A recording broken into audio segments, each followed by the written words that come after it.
Hello，大家好，又係新嘅一期整個節目吓。咁有時炒下腩飯可能都幾好食嘅啊，大家見諒見諒。嗱，今日呢期節目呢，我就為大家講一個好特別嘅故事。咁至於點解特別呢？就係因為佢係一個官方認定咗嘅超自然事件，而呢件事件個名就叫做烏拉爾山事件，亦都叫迪亞特洛夫事件。咁係以呢次事件嘅登山隊長個名呢，愛嚟命名呢件事嘅。嗱，大家細心咁諗一下，呢啲以人名嚟命名嘅事件，咩朱秀華事件啊、萬照國事件啊、藍可兒事件啊等等，咁大家可能都知道咩事哇。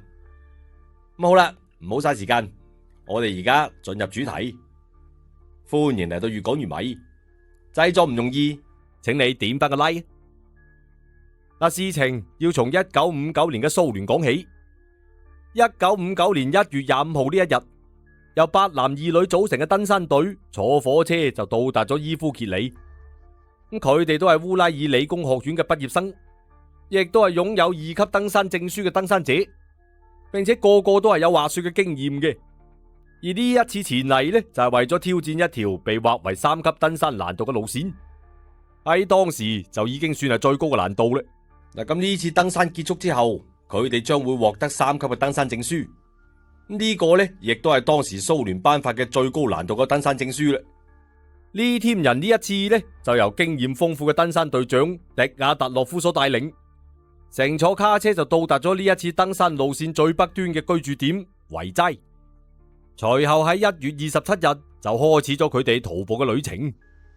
而第二日，亦都即係1月28號呢，其中一個成員尤里尤金係因為風濕同埋先天性嘅心臟病導致關節痛呢，就冇辦法唔離開呢個隊伍就翻返營地。因此登山隊嘅人數亦都降到為9個人。而嗰陣時嘅尤里尤金係絕對諗唔到未能夠登山嘅遺憾，同其他9個人嘅結局比起身，咁啊真係微不足道咧。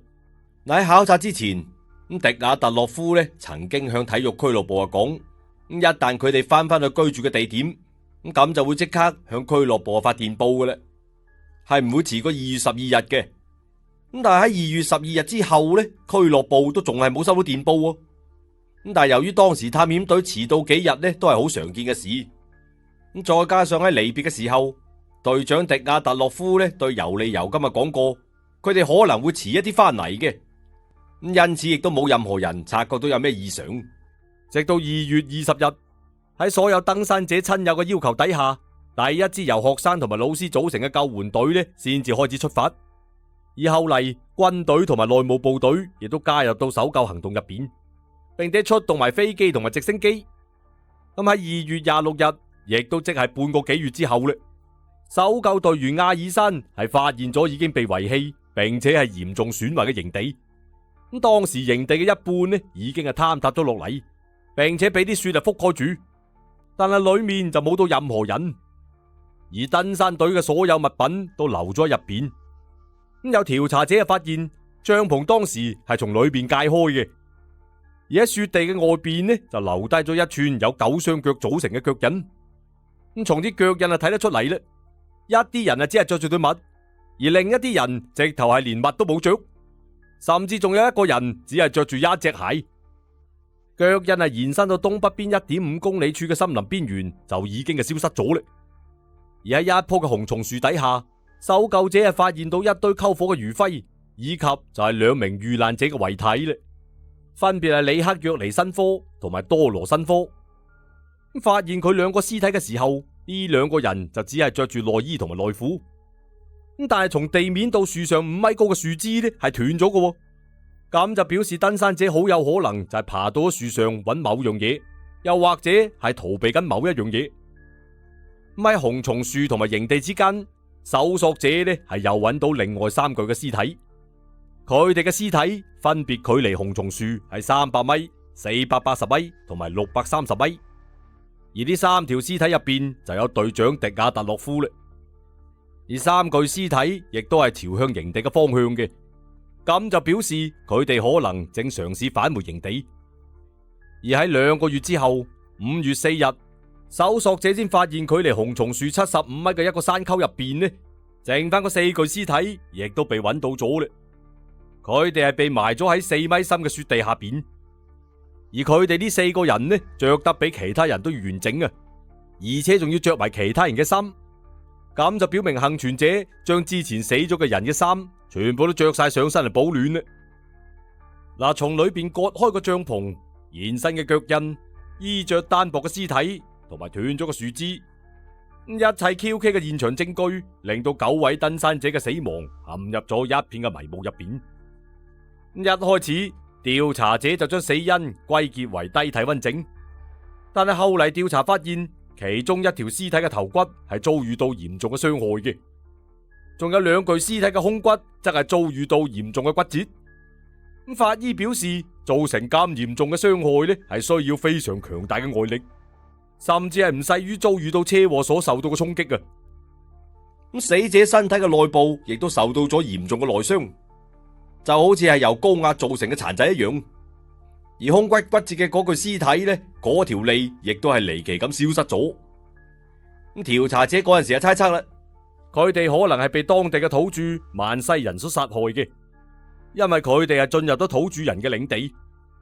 但係後嚟就只係發現咗登山者嘅腳印，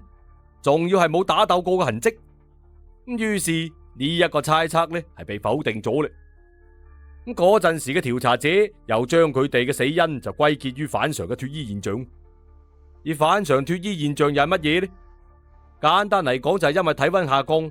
皮膚血管會擴張，機體深層溫暖嘅血液就充盈咗血管，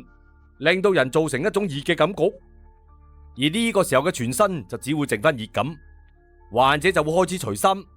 直到將全身嘅衫都全部剝光，最後失溫而死。咁再先發現遇難者帳篷嘅時候，帳篷嘅位置呢係喺一個斜坡上邊嘅，而並冇喺山下平坦嘅樹林入邊。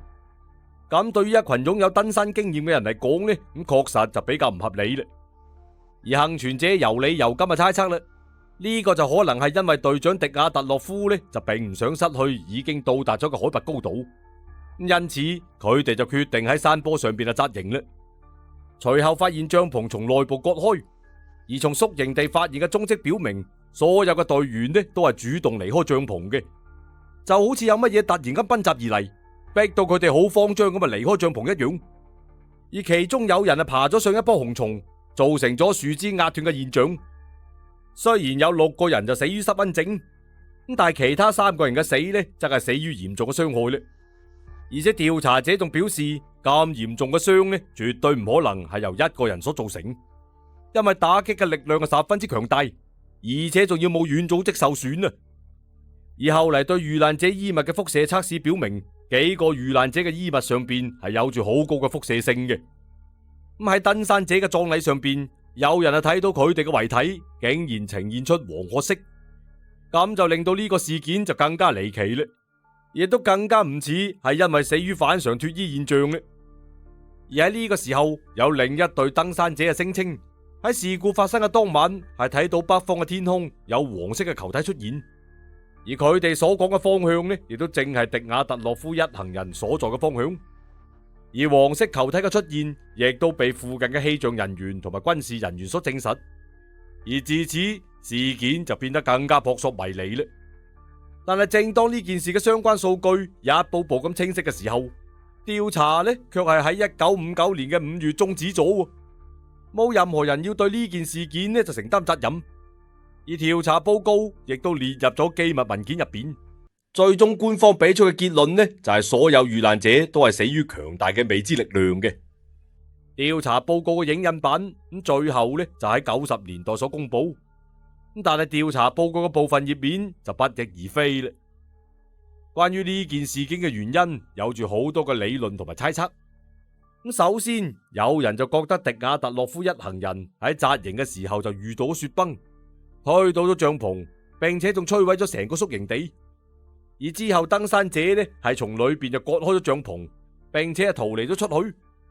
而喺零下嘅環境入邊，身上邊潮濕嘅雪呢，則係對登山者造成咗極大嘅傷害。咁可能喺15分鐘內就因為低體溫症造成衰竭而死啦。而受到重擊嗰3個人呢，則係嚟到咗遠處嘅方向，以便係尋求幫助。但係佢哋唔小心跌咗入山谷，於是造成咗骨折，最後喺極寒嘅狀態底下死亡。但係調查者係可以睇到從營地行出嚟嘅腳印，咁就講明佢哋係並冇遇到雪崩嘅痕跡嘅，而且山體嘅坡度呢亦都唔係好斜，並唔足以引發雪崩。既然佢哋係可以將帳篷紮喺山坡上邊，咁就講明山坡嘅坡度就並唔大嘅。而之後有人就受到咗萬西人土著襲擊嘅呢種講法嘅啟發，提出咗迪亞特洛夫一行人呢，好有可能就係受到咗雪地上面嘅雪人嚟襲擊啦。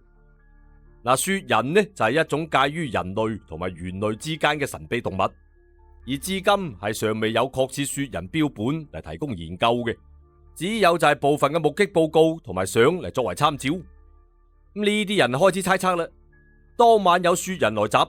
佢哋係慌忙咁隔住個帳篷逃跑咗出去。有人呢就爬到紅松樹上邊躲避雪人，而有人真係被追到咗山谷。咁隨後雪人就襲擊咗佢哋4個人，並且咬低咗其中一個人條脷。咁但係當地係並冇雪人目擊嘅報告噶。嗱，雖然雪人襲擊就可以解釋呢件事嘅大部分現象，咁但係並冇確切嘅證據就證明佢係受到雪人襲擊噶噃。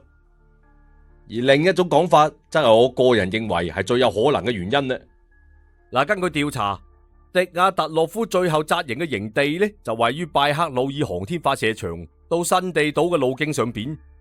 咁新地島就係蘇聯主要嘅核武器試驗場地咧。而後嚟亦都證實，被目擊到嘅黃色球體呢，就係發射 R7導彈所留低嘅痕跡。而拜克魯爾航天發射場喺嗰一段時間，亦都啱好進行咗部分嘅 R7彈道導彈嘅測試，咁就將成件事件帶向咗另一個可能咧。而一啲報告就表示，喺事故發生嘅區域呢，係發現咗大量嘅金屬碎屑，暗示咗軍方可能喺該地區就進行過秘密嘅活動。咁所以有人猜測啦，迪亞特洛夫一行人呢，可能並唔係遇到雪崩同埋雪人，又或者係咩特別嘅事故，而係佢哋唔小心闖入咗軍事實驗區同埋軍方秘密實驗嘅範圍，從而就造成咗後邊嗰啲事情呢。至於具體係因為咩原因，咁就眾說紛紜啦。